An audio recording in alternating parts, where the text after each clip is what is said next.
Bom, vamos lá. Meu nome é Regina Navarro Lins, eu sou psicanalista, sou escritora e tenho consultório há 46 anos, mas há 25 anos eu me especializei em relacionamento amoroso. Então escrevi 12 livros sobre o tema, vou lançar o 13º agora em outubro.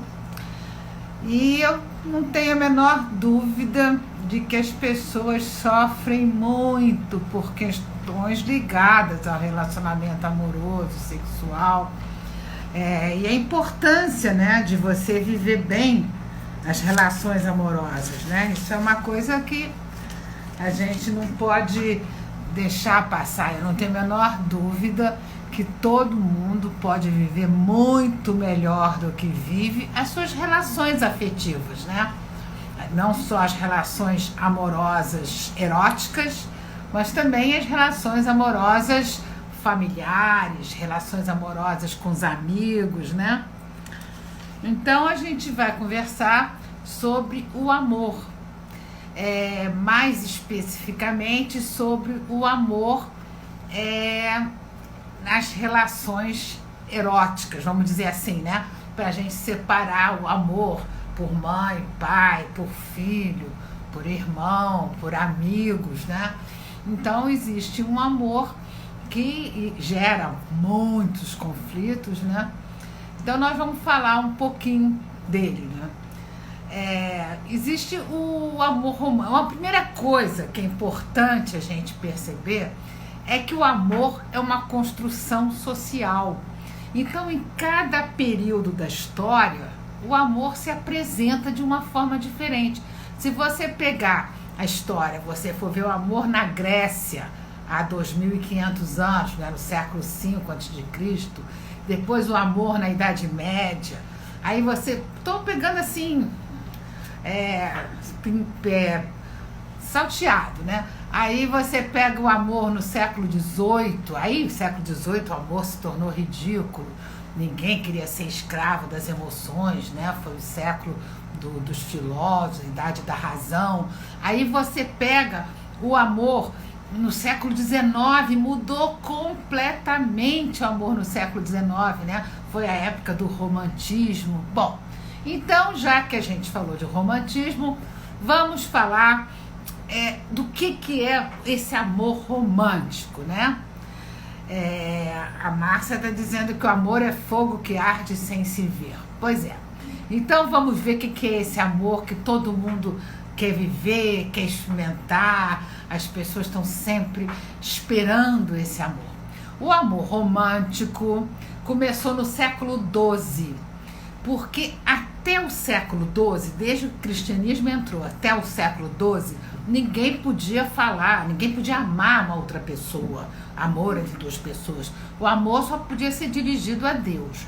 No século XII surgiu o amor cortês, porque foi a época do feudalismo. Então na aristocracia, na nobreza, só podiam casar o filho mais velho, né, o primogênito, para não dividir herança. Então ficava aquele bando de jovens, rapazes, cheios de energia, com as suas armaduras, sem poder casar, sem poder ter sua casa, sua mulher e tal. E aí surgiu o amor cortês, que era o amor desses jovens pelas damas, mulheres dos nobres. Então era um amor inacessível, um amor impossível, né? Eles eram casados, tinha que ser à distância, dava, ela fazia assim com lencinho. O amor cortês deu origem ao amor romântico. A primeira história de amor foi Tristão e Isolda, no século XII. Depois, no século XVI, a gente teve Romeu e Julieta, mas no século XII ainda teve Abelardo e Heloísa. São histórias de amor que são sempre, tem impeditivos, tem interdições, né, que não permitem que as pessoas vivam o amor. E o amor romântico, eu sou muito crítica a ele. E as pessoas às vezes perguntam assim, você é contra o amor? Não, o amor romântico é um tipo de amor. Tem muita gente que acha que se não for o amor romântico, não é o amor. Mas a minha crítica não é a mandar flores, isso é ótimo, a dançar olho no olho, a jantar à luz de velas, isso é muito bom, né? A minha crítica são os ideais e as expectativas desse tipo de amor, do amor romântico. Então, quais são elas, né? Primeiro, o amor romântico é calcado na idealização. Você conhece uma pessoa, atribui a ela características de personalidade que ela não possui. Depois você casa com ela e passa a vida infernizando a pessoa para ela se enquadrar naquilo que você criou, né? Bom, então o amor romântico, além de ser calcado na idealização, e eu tenho assim 1000 exemplos de consultório, 1000 casos que eu assisti do que acontece com o amor romântico, né? Uma vez uma moça, que era minha paciente, tinha 29 anos, separada, e ela chegou na sessão e me falou, olha, eu estou apaixonada, completamente apaixonada, encontrei um cara incrível, eu não entendo como ele pode ter 20 anos e ter uma cabeça tão maravilhosa. A gente se conheceu numa festa, na casa de amigos, depois ele foi para minha casa, ficamos conversando até às 6 da manhã. Que coisa incrível, ele só tem 20 anos e tem essa cabeça maravilhosa. Tá bom. Uma semana depois ela chegou na sessão de terapia, falou assim, ai meu Deus, não, já terminei tudo, não quero nem mais ver. Eu falei, mas como? Ele é um idiota, um bobo. Eu falei, mas ele não era uma pessoa com uma cabeça incrível? Nem, depois eu descobri, naquela noite, eu falei, vocês não ficaram até as 6 da manhã conversando? Aí ela dizia assim, eu percebi o seguinte, eu falei sozinha, só eu que falava, e ele dizia assim, podes crer, e eu falava, e ele dizia, podes crer. Bom, então ela se desencantou. E tem um outro, porque quando você conhece na convivência, porque você inventa uma pessoa, você idealiza. Aí na convivência você não pode manter a idealização. Então você é obrigado a perceber características de personalidade na pessoa que você não admira, não curte. Quer dizer, por isso que se diz que o ocidental ama estar amando, se apaixona pela paixão, muito mais do que por alguém específico, né? Porque o amor romântico, ele é característico do Ocidente, tá? Bom, então ele tem essa expectativa da idealização, mas tem outras expectativas e outros ideais que não se cumprem, são expectativas que se frustram. Por exemplo, o amor romântico prega a fusão, a ideia de que os dois vão se transformar num só, a fusão, encontrar a sua alma gêmea, a metade da laranja ou da maçã, não sei. Então traz essa ideia de que você vai se completar com uma pessoa e que nada mais vai te fazer falta. Você está preenchido, completo ali. Os dois, um só. Não tem diferença nenhuma. Agora, o problema é que essa fusão só existe mesmo no útero da mãe, né? Que é a simbiose, que o bebê está no útero da mãe completamente num estado fusional, de fusão. Muito bem. O amor romântico, além de pregar a fusão, ele prega assim, que um vai ter todas as suas necessidades atendidas pelo outro, que nada mais vai faltar, que nada tem sentido na vida se o amado não estiver junto. Onde um vai, outro tem que ir também com muito prazer, né? E prega uma mentira maior de todas, que diz que quem ama não sente desejo sexual por mais ninguém. Então isso gera muito sofrimento, porque se você descobre que o seu amado ou a sua amada transou com outra pessoa, você tem certeza absoluta que você não é amado. Então o sofrimento é intenso, porque nós somos bombardeados pelo amor romântico desde que a gente nasce, né? O amor romântico veio assim, ele nunca pôde entrar na história. O casamento era feito por interesses das famílias, né? Interesses econômicos, interesses políticos, né? Então ele veio vindo sempre à margem do casamento. O casamento era considerado uma coisa muito séria para entrar essa história de amor. Muito bem. No século XIX, depois da Revolução Industrial, quando se formou a família nuclear, as famílias saíram do campo, né, e tal, foram para os centros urbanos e se formou a família nuclear, pai, mãe, filhos. O amor romântico entrou, porque as pessoas tinham aqueles afetos todos, eram amparadas por uma família grande, que morava todo mundo junto no campo. Então se formou a família nuclear e o amor romântico começou a ser uma possibilidade no casamento no século XIX. No século XX, a partir mais ou menos de 1940, muito incentivado pelos filmes de Hollywood, o amor romântico passou a fazer parte do casamento. Os filmes de Hollywood, Doris Day, Rock Hudson, aqueles filmes melosos de amor romântico, né? Então o amor romântico vem vindo e atinge, todo mundo suspira pelo amor romântico, né? Então as novelas, as músicas, a publicidade, os filmes, né, dão muita ênfase ao amor romântico, né? Então, isso que eu falei ainda há pouco, as pessoas chegam a ponto de acreditar que se não for amor romântico, não é amor. Não percebem que o amor, cada época se apresenta de uma forma, né? E que agora as pessoas querem viver, sofrem pelo amor romântico. O amor romântico gera muito sofrimento, principalmente porque muita gente casa acreditando nesses ideais do amor romântico, que vai se completar, que nada mais vai faltar, que os dois vão se transformar num só. Na convivência, o tempo vai passando, isso não acontece. Então você acha que você foi enganado, que, enfim, as frustrações vão se acumulando. E o amor romântico está começando a dar sinais de que está saindo de cena. Porque, como eu falei, em cada período da história o amor se apresenta de uma forma. Então o amor romântico está dando sinais de sair de cena porque os anseios contemporâneos são em busca da individualidade. Hoje a grande viagem do ser humano é para dentro de si mesmo. Todo mundo quer saber, quer desenvolver seu potencial, saber suas possibilidades na vida. E o amor romântico, ele prega o oposto da individualidade, ele prega a fusão. Então, por exemplo, eu tenho 2 histórias que eu acompanhei, e essas histórias têm mais de 20 anos. Quer dizer, porque a mudança das mentalidades, a mudança na forma de pensar e viver é lenta e gradual, não muda todo mundo ao mesmo tempo, né? As mudanças vêm vindo, né? O amor romântico já está, essa ideia de fusão já está mudando. Foi uma amiga da minha filha que estudou com a minha filha no primário, no ginásio, e quando ela estava no ginásio, ela conheceu um rapaz na turma do colégio e eles começaram a namorar. Acabaram no ensino médio, ele foi morar nos Estados Unidos, que o pai era americano, e ele queria estudar para ser aviador, comandante de avião, não sei, e foi morar lá numa cidadezinha pequena.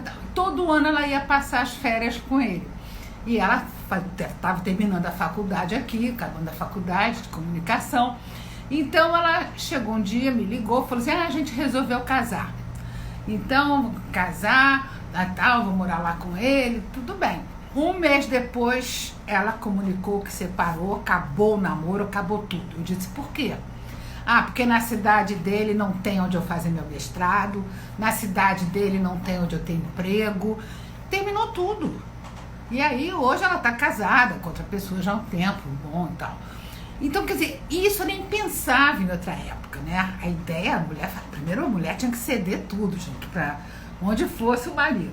Então isso é um sinal. E o outro que para mim fica muito claro também foi uma aluna que foi minha aluna na PUC aqui do Rio, e ela eu dei aula de psicologia no departamento de comunicação social há muito tempo, e ela era uma publicitária e sempre teve a ideia de juntar dinheiro para passar um ano viajando pela Índia. Ela queria morar fora do Brasil.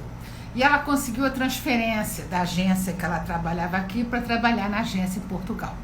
Quando chegou lá, conheceu um rapaz brasileiro, filho de portugueses, que trabalhava na mesma agência. E eles começaram a namorar e casaram. E ela sempre disse a ele que ela passaria os dias, passaria um ano viajando pela Índia e tudo mais. Quando tivesse o dinheiro certo, ela iria. Estava casada com ele, sei lá, 8 meses, 10 meses. Ela achou que já estava com dinheiro para viajar. E contou para ele, falou, olha, já estou com dinheiro, você sabe que eu quero viajar, então eu quero te dizer que eu estou indo para a Índia, vou passar um ano. E quando você decide, se você quiser ir comigo, tudo bem. Se você não quiser, quando eu voltar, a gente conversa e tal, tudo mais. Aí, bom, se ele foi ou não foi, não importa, né? Importa a atitude dela para mostrar essa mudança de mentalidade. Não, ele foi, só vou contar isso para vocês não ficarem curiosos. Mas podia não ter ido. O que importa é o seguinte, ela não ia abrir mão de uma coisa muito importante para ela, porque tem uma coisa, claro que ela não pensou nisso, mas se você abre mão de alguma coisa que é muito importante para você, só para agradar o outro, para não perder o outro, o preço cobrado da relação pode se tornar muito alto, porque você se frustra e você vai achar que o outro é um eterno devedor, né? Tá sempre te devendo alguma coisa.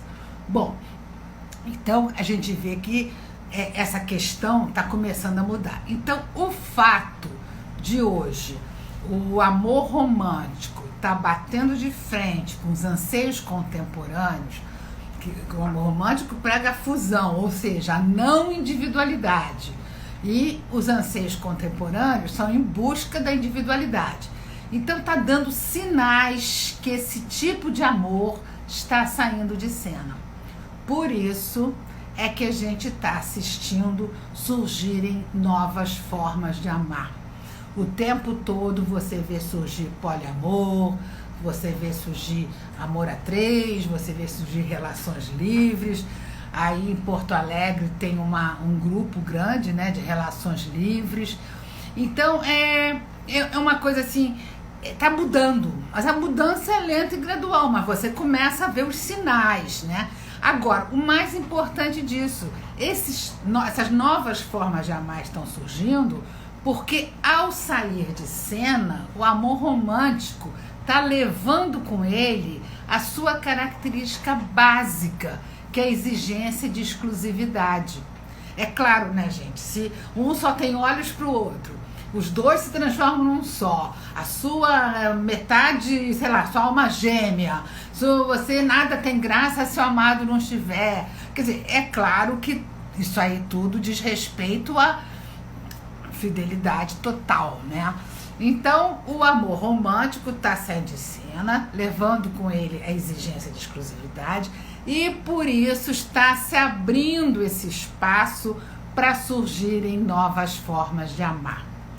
Então, meu último livro, eu escrevi, eu tenho 12 livros sobre relacionamento amoroso, porque eu me dei conta no consultório, durante 20 e poucos anos, eu atendia meus pacientes, eu dava aula de manhã, atendia meus pacientes e sentia que eles sofriam muito por questões de amor e sexo, muito. E me dava sempre uma ideia daquele sofrimento ser desnecessário. Aí eu mergulhei no estudo das relações amorosas, eu descobri a história das mentalidades, que é uma coisa que eu acho incrível, né? Como as pessoas viveram, sentiram, se comportaram em outras épocas, né? Em relação às relações amorosas. Então, o que acontece é o seguinte, a gente está vivendo um momento de uma profunda mudança, né? Não só em relação ao amor, em relação a muitas coisas, mas vamos pegar na área das relações afetivas, né? Da importância de você viver bem numa relação afetiva, seja com a pessoa que você ama eroticamente, seja com a família, seja com os amigos, né? Então, a gente está vivendo um processo que começou nos anos 60, porque era muito diferente. Toda a história das relações amorosas era muito diferente, até relações de amizade, os amigos não tinham intimidade, não contavam suas questões, né? Então, o que acontece? Nos anos 60, quer dizer, essa mudança toda começou, na verdade, no pós-guerra. Começou depois da Segunda Guerra, que acabou em 1945, com bombardeio de Nagasaki, Hiroshima, quer dizer, a bomba atômica pairando na cabeça dos jovens, né? E toda a Guerra Fria que se estabeleceu, né? União Soviética e Estados Unidos e toda a Guerra Fria, os jovens americanos, quer dizer, surgiu o teenager, surgiu o adolescente, o jovem, e pela primeira vez eles começaram a questionar os valores dos pais, porque não estavam mais querendo aceitar, porque eles estavam vivendo com aquele medo da Guerra Fria, da bomba atômica, né? Então eles não estavam querendo mais aceitar aqueles valores. É como se a questão fosse assim, vem cá, é isso, para isso que são essas ideias, são esse morte, bombardeio, guerra. E aí começou um movimento de não, a quem assistiu o filme Hair vai entender muito bem depois, né, de 60 e pouco já, né, como que a coisa veio vindo. Mas começou depois da Segunda Guerra, e nos anos 50 a gente teve a geração Beat, que eram os beatniks, que eram escritores que saíam pelos Estados Unidos questionando os valores, o Jack Kerouac, Allen Ginsberg. Então escreveram muitas coisas. Surgiu o rock and roll nos anos 50, que foi um escândalo quando o Elvis Presley rebolava os quadris, porque todo mundo era muito duro, né? Os homens usavam aquele cabelo, um gumex tudo duro, as mulheres usavam aqueles cabelos duros de laque, o corpo era duro. Quando o Elvis Presley começou a rebolar na frente da televisão, a televisão foi proibida de focalizá-lo da cintura para baixo, porque diziam que era uma indecência total aquele rebolado do Elvis Presley. Muito bem, mas ali a gente já podia, se fosse olhando agora, a gente vê que uma revolução sexual já estava se anunciando, né? Então, mas não poderia ter acontecido nada se não surgisse no mercado a pílula anticoncepcional. A pílula anticoncepcional foi uma ruptura na história da humanidade. Pela primeira vez, a mulher pôde escolher se quer ter filho, quantos quer, com quem quer. Antes não, as mulheres tinham 15, 17, 20 filhos, quantos filhos os homens quisessem. Então por isso que elas não entravam no mercado de trabalho, não podiam fazer nada, tinha que passar a vida cuidando de filho. Então a pílula modificou completamente, né? Possibilitou a revolução sexual toda que estava vindo, e os movimentos de contracultura, né? O movimento feminista, o movimento hippie, o movimento gay. Muito bem. E a gente vem vindo num processo de mudança desde esse tempo, desde os anos 60. Quer dizer, então nós estamos no meio de uma profunda mudança na forma de pensar e viver as relações amorosas e sexuais, principalmente, né? Isso aí sem falar nas questões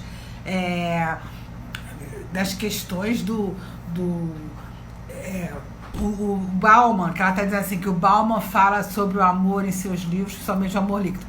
Mas a gente tem que refletir um pouco sobre o que é amor líquido, porque existe uma tendência as pessoas acharem que hoje é pior, que hoje não. Eu não acho que hoje é pior, não. Eu acho que hoje é muito melhor do que qualquer outra época do passado. O que a gente tem é que melhorar mais, né? Tem que romper com os preconceitos. Eu sempre digo o seguinte, é fundamental que as pessoas reflitam sobre os valores aprendidos, sobre as crenças aprendidas, para poder se livrar dos preconceitos, para poder se livrar desse moralismo que limita a vida de todo mundo. Mas para isso é preciso ter coragem. Bom, só para a gente ir finalizando essa questão do fim do amor romântico, a gente não sabe que tipo de amor vem. Tá vindo por aí, pode ser que daqui a 10 anos. O que está acontecendo é que a gente percebe que novas formas de amar estão surgindo. Mas a coisa mais importante que eu penso que está existindo é que, pela primeira vez, as pessoas estão podendo escolher sua forma de viver. O tempo todo, todo mundo tinha que se enquadrar em modelos. Quem não se enquadrasse em modelos seria discriminado. Então as pessoas... Nossa, era uma coisa assim terrível. Separação era um drama. Nossa, eu tive amigas na infância que não podiam, muitos colégios não aceitavam filhos de pais separados. Isso não mudou? Porque tem muita gente que, quando eu aponto as tendências possíveis, diz assim, mas será que a sociedade está preparada para isso? Eu digo, olha, vem comigo fazer um passeio nos anos 60, anos 50, 60. Então, separação era impensável. Moça transar antes do casamento era um absurdo total. E a gente olhando agora, você vê que chega uma hora que as coisas mudam. Hoje ninguém sabe dizer qual foi o momento exato que a separação de um casal passou a não ser um drama. Porque era um drama, era uma tragédia familiar, né? Então a gente vai vendo que o amor romântico está mudando e a gente vai percebendo aonde aparecem esses sinais. Por exemplo, os contos de fadas. Cinderela, que eu acho que é um dos contos mais famosos, né, de contos de fada. A Cinderela, ela sofre em silêncio, né? E ela, em nenhum momento, a história de Cinderela mostra ela tentando desenvolver seus talentos, suas capacidades. A Cinderela, ela tem que se enquadrar, caber no sapatinho para ser salva pelo príncipe. Quer dizer, sempre uma ideia de que a mulher precisa de um homem para salvá-la, para ela melhorar de vida, né? Então, o que está acontecendo com as histórias infantis hoje? Até no meu último livro eu contei, quando eu falo do fim do amor romântico, eu conto a história da Valente. Eu faço uma comparação da Cinderela para Valente, para a gente ver como o amor romântico está saindo de cena. Então, a Valente também era uma menina, filha do rei e da rainha, que queriam que ela se comportasse muito bem para casar com o príncipe, e a Valente não queria saber de príncipe, de casar, de fazer nada disso. Ela era exímia arco e flecha, era um negócio que ela queria só arco e flecha. E ela fizeram um campeonato, né, para ver quem ganhasse no arco e flecha poderia casar com ela. Ela ganhou de todo mundo. Então a Valente, por exemplo, já é uma diferença total e absoluta. E tem outras histórias infantis hoje que mostram a diferença da Cinderela, né? Daquela que precisa ser salva e aí depois viveram felizes para sempre e tal, que é a história do amor romântico, que sempre já vai fazer da cabeça da criança desde cedo, né? A ter que corresponder, porque o amor romântico é isso, você tem que corresponder à expectativa do outro, né? Essas expectativas que eu falei, os dois se transformarem num só, ter todas as necessidades atendidas e tudo mais. Muito bem. Então a gente está, por exemplo, em relação a abrindo espaço para outras formas de amar, o meu último livro, que se chama Novas Formas de Amar, eu escrevi porque eu comecei a receber no consultório casais para terapia com problemas e situações que eu nunca tinha visto em 40 e tantos anos de consultório. Então, de repente, o casal marca a hora, chega aqui no consultório e qual é a questão? Uma das partes propõe a abertura da relação e a outra parte se desespera, eles vêm fazer terapia de casal, né? Então, eu comecei a receber tantos casais assim, e também mensagens, né? Porque eu trabalho muito tempo no programa Amor e Sexo da TV Globo, não sei se vocês veem ou assistiram, eu sou especialista do programa e tive 4 anos coluna na Globo News, né? No programa Em Pauta, depois trabalhei no Estúdio I. Então eu recebo assim muitas mensagens, né, das pessoas trazendo isso e começando a trazer essa questão de uma das partes propor a abertura da relação. E isso é tão forte que eu faço sempre lives. Eu faço geralmente 2 lives por semana no meu Instagram, se vocês quiserem seguir. É o meu nome, Regina Navarro Lins. Então, as pessoas mandam perguntas durante a semana e tal, e eu escolho algumas perguntas para responder. A quantidade de perguntas que, no sentido assim, o que eu digo pro meu marido que eu quero abrir a relação? O que eu digo para minha mulher ou para minha namorada que eu quero abrir a relação? Bom, então eu trouxe também umas perguntas aqui, que são as perguntas que as pessoas mandaram. E é o seguinte, vamos tentar ver algumas perguntas, tá? Bom, quais são os impactos que a crença do amor romântico tem nos relacionamentos? É aquilo que eu falei, né? Quer dizer, essa crença, decepção, desencanto, porque você imagina que você projeta, quando você idealiza uma pessoa, você projeta nessa pessoa o que você deseja, né? O que você quer que ela seja. E aí, na convivência, você se desencanta e muitas vezes você se sente enganado, você culpa a outra pessoa, né? Ela não te enganou, ela sempre foi aquilo, você que a enxergou com uma névoa que não deixava você perceber, né? Bom, uma pergunta é assim: o casamento como a gente conhece vai continuar existindo? Eu acho muito difícil. Eu acho que as crianças que estão nascendo hoje, vocês conseguem imaginar daqui a 25 anos elas vivendo o mesmo tipo de relacionamento que a gente vive, que a gente aprendeu a viver? Acho difícil.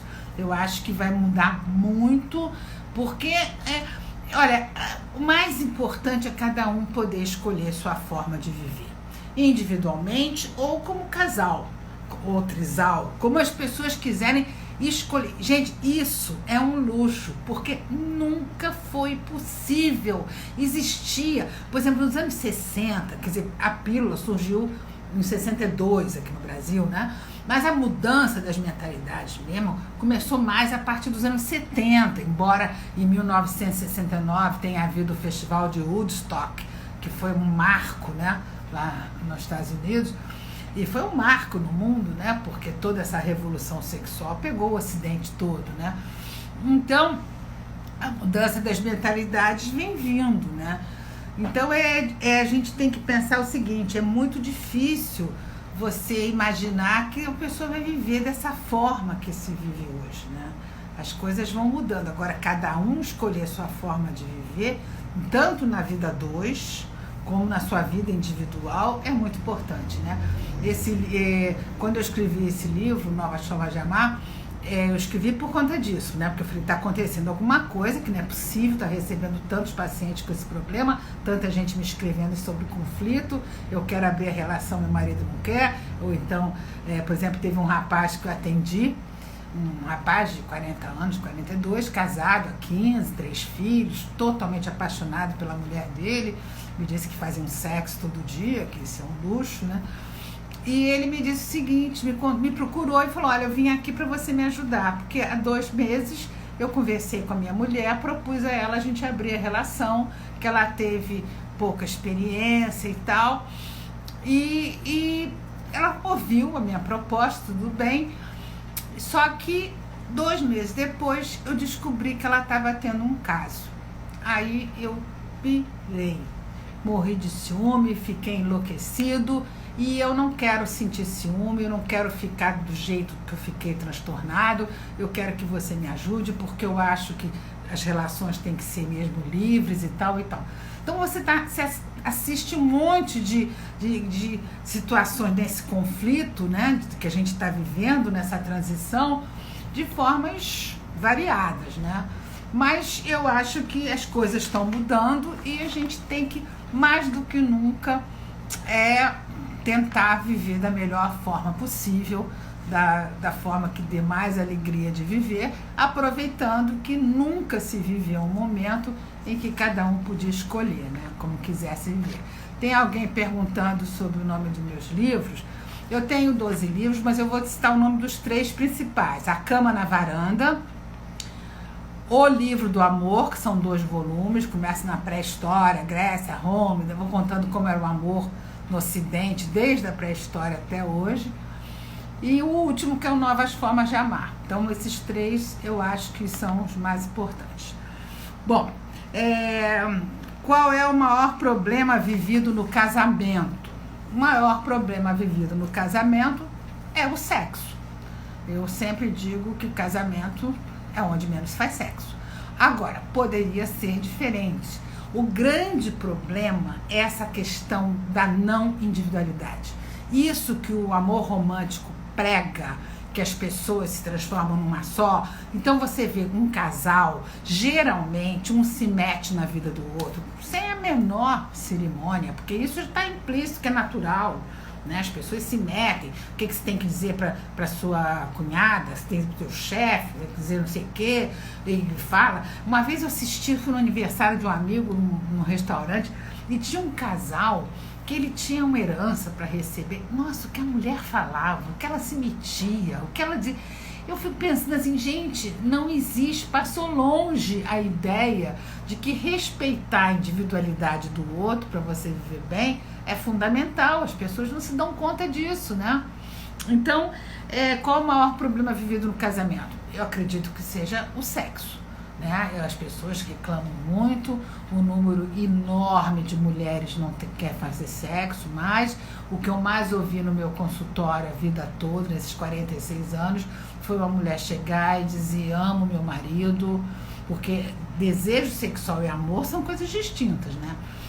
Amo meu marido, não quero me separar dele, melhor pai, melhor companheiro, babá, mas não tenho vontade mais de fazer sexo com ele. No início era ótimo, mas agora eu não tenho mais vontade. Adoro ficar abraçadinha, ele fazendo cafuné na minha cabeça. Então, eu acho que isso é por conta desse modelo de casamento da nossa cultura. Não é um problema desse casal ou daquele casal. Tem gente que fala assim, porque de repente o cara não sabe fazer sexo. Não acho que seja por aí não, porque tanto que no início era ótimo, a pessoa adorava esse modelo de casamento, de possessividade, de ciúme, de controle da vida do outro. Eu acredito que uma relação só pode ser realmente satisfatória se houver total respeito ao outro, ao seu jeito de ser, de pensar, ao seu comportamento, se tiver liberdade de ir e vir, se as pessoas tiverem amigos separados, né? Você tem seus amigos, seu marido tem outros. Por que é obrigado você gostar de todos os amigos que o seu marido gosta e vice-versa, né? Você ter programas independentes, tem dias que eu quero sair com os amigos, você quer sair com... Enfim, e não ter controle, principalmente isso, ter um respeito total à individualidade do outro, não ter controle da vida do outro. Eu acho que assim uma relação pode ser legal e só assim eu imagino que o tesão possa continuar, né? Porque senão, do jeito que eu me lembro que quando eu estava escrevendo A Cama na Varanda, há 25 anos, né?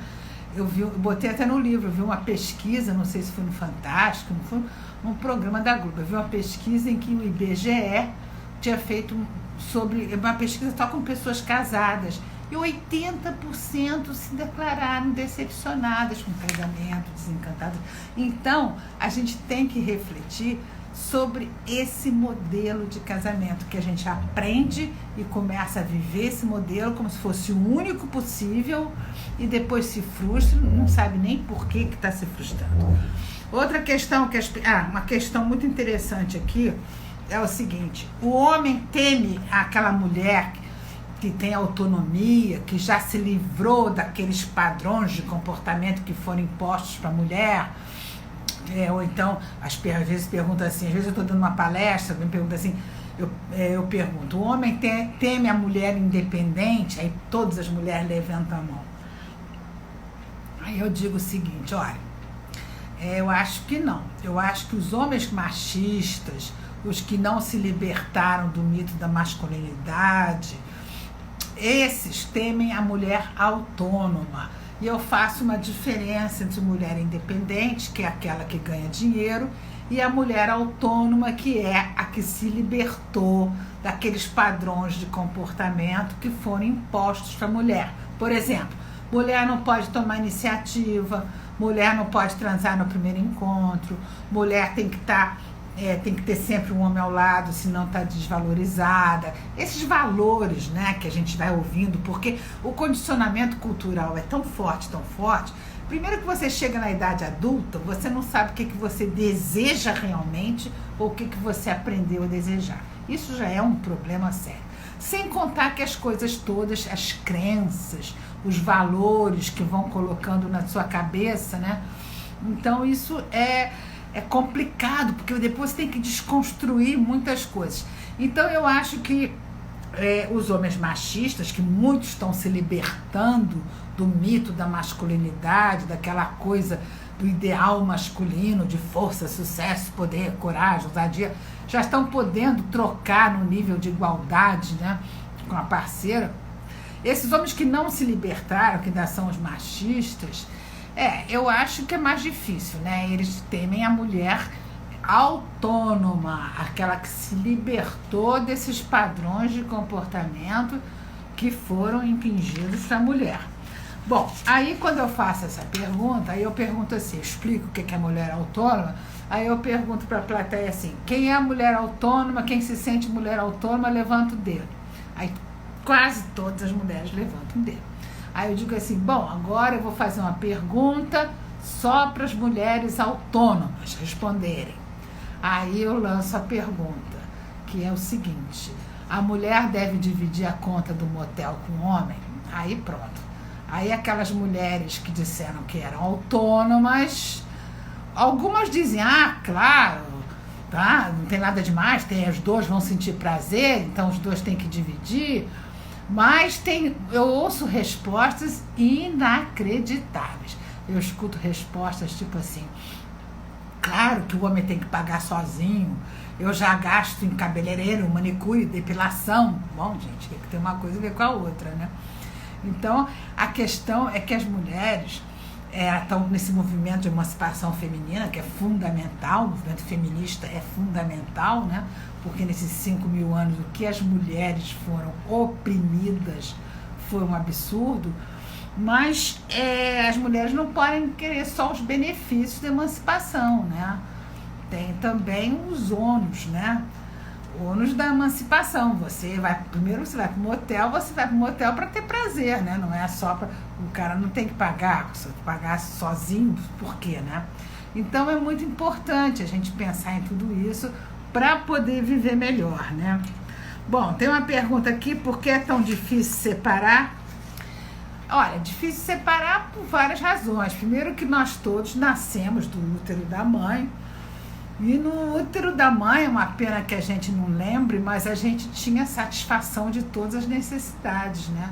Você não sentia frio, não sentia fome, não sentia cólica. Depois que você nasce, você é tomado por um sentimento de falta, um sentimento de desamparo.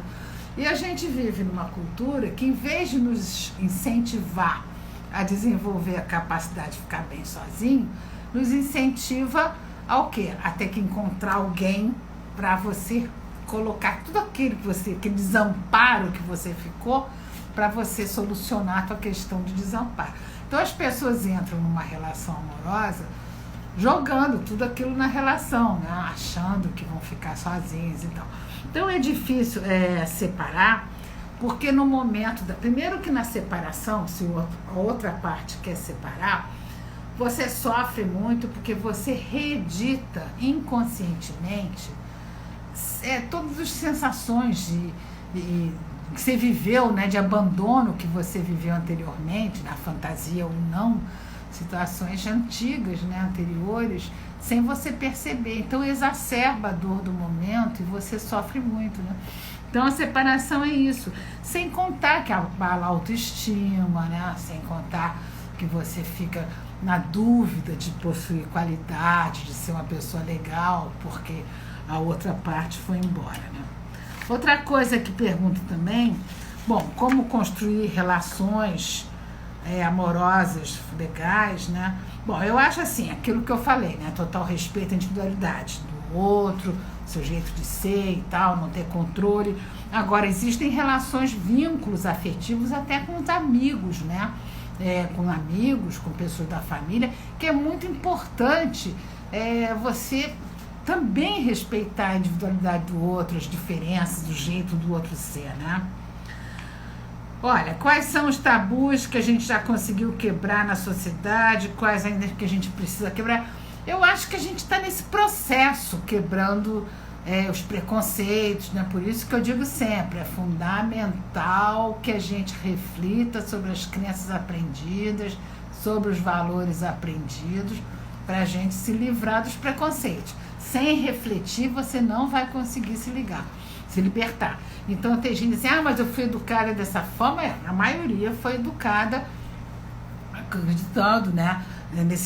Recebeu tudo os meninos foram educados dentro de uma ideia machista, homem não chora e tal. Todo mundo tem que desconstruir isso para a gente viver melhor, né?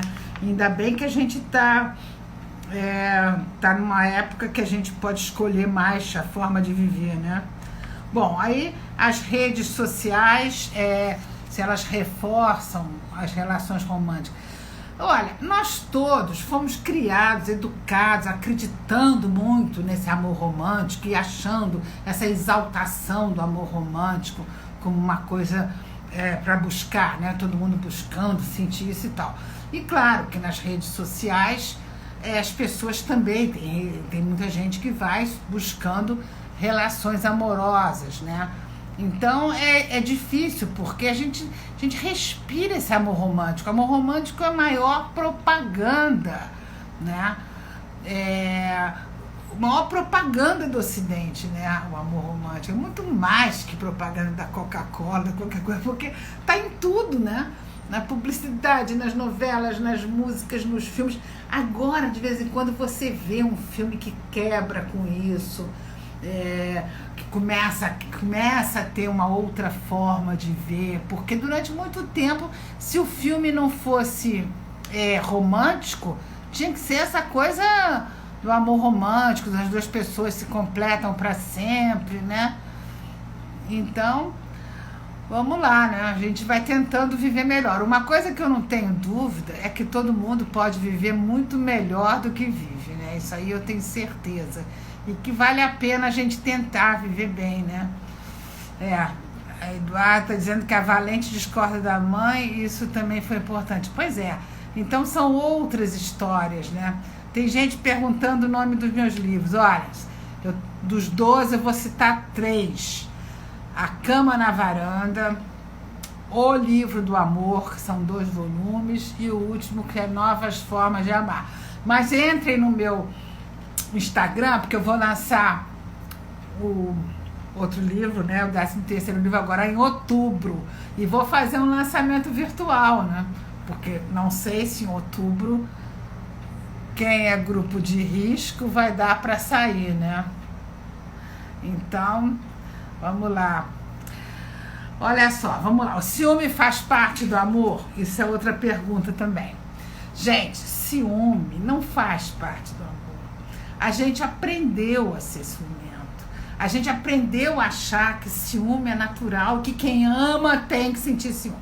Eu já atendi moças no consultório, pacientes, que diziam para mim, muito triste, que achavam que o namorado não as amava porque não manifestava ciúme. Então a gente tem que perder essa ideia de que todo mundo que ama tem que manifestar ciúme. Gente, isso é absurdo.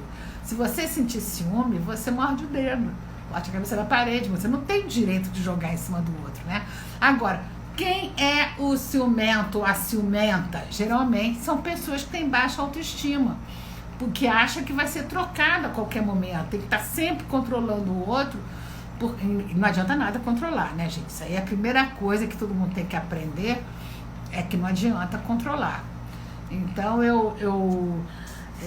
então, só para terminar a questão do ciúme, então a pessoa, quando ela se acha legal, interessante, com qualidade, ela não imagina que ela vai ser trocada com tanta facilidade, né?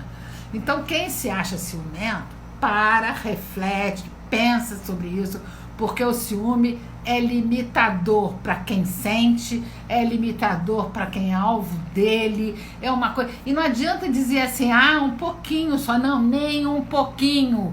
Uma cara emburrada já é um horror.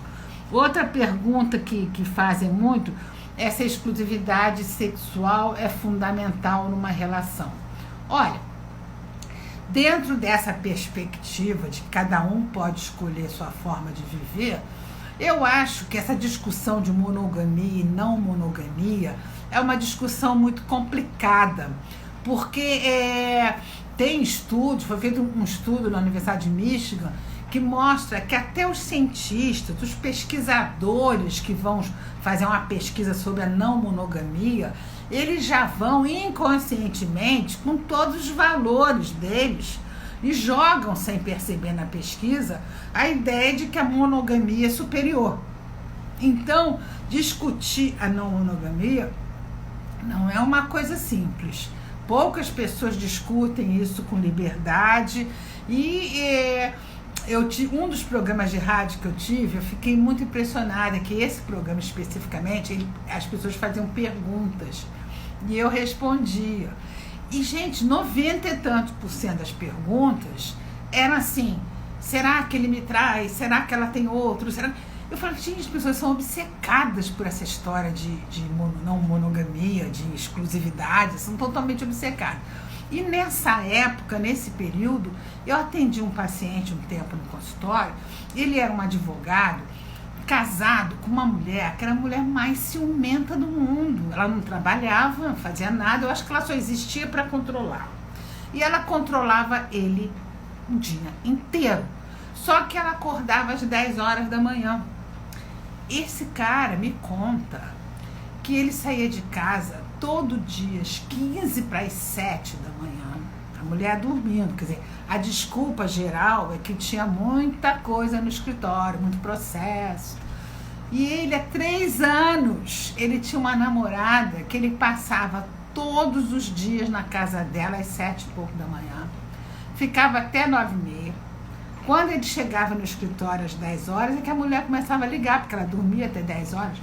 Então, quando eu ouvi essa história e juntei com as perguntas da rádio, que é só em cima disso, eu falei, gente, será que alguém acha realmente, tem ingenuidade de acreditar que você pode controlar alguém? Você não controla ninguém.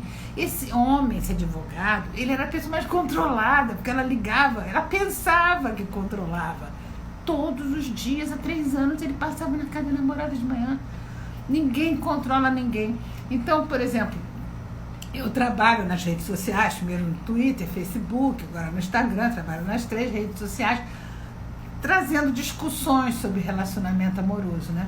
Então, diante desse caso, eu fiz fica tão claro para mim que ninguém controla ninguém, né? É tão óbvio. Aí eu coloquei assim uma frase que de vez em quando eu coloco, que é assim, ninguém deveria se preocupar se o amado ou a amada transa ou não transa com outra pessoa.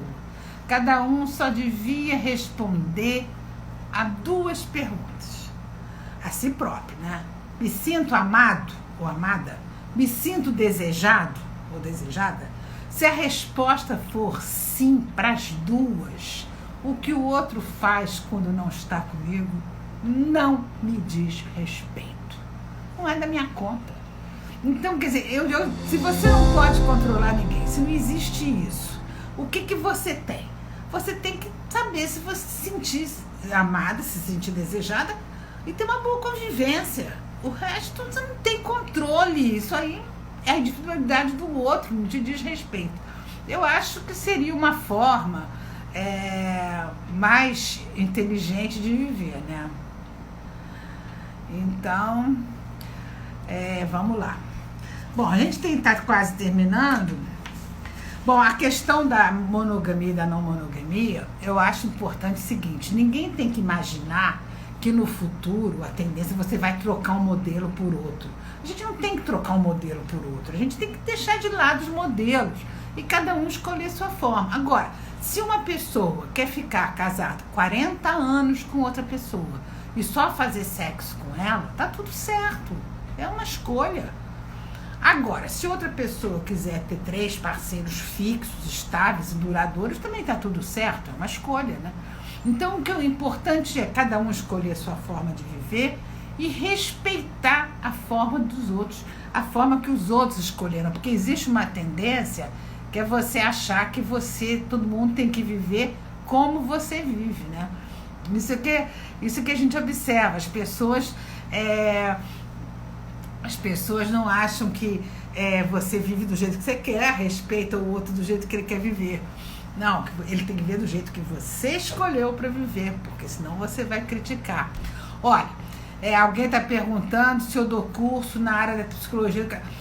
Eu dou curso online também, e estou programando um curso para profissionais da área da psicologia, psicanalistas, médicos, pessoas para trabalhar essas questões dos relacionamentos. Porque, por exemplo, eu tenho um grande amigo que é médico clínico, as pessoas chegam no consultório dele e contam a vida. Ginecologista, então, todos os problemas de relacionamento.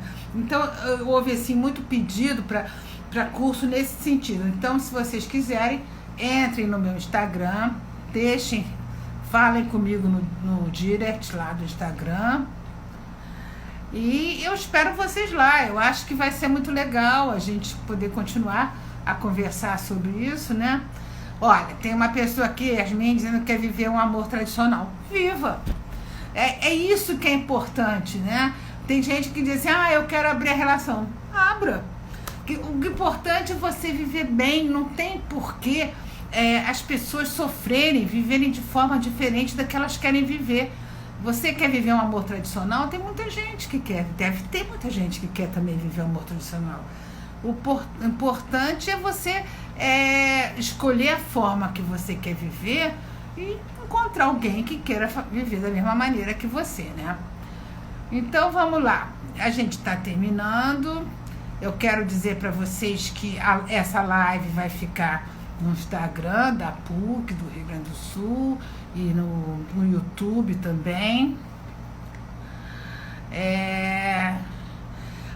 Aqui a Roberta dizendo, acho um porra essa falta de individualidade. Pois é, eu acho que as pessoas estão começando a se dar conta disso, porque o problema de discutir o amor romântico é que as pessoas pensam que você está contra carinho, contra mandar flores, contra, sei lá, que você tratar bem, cuidar da pessoa, que não querer o amor. Não, o amor implica em tudo isso, né?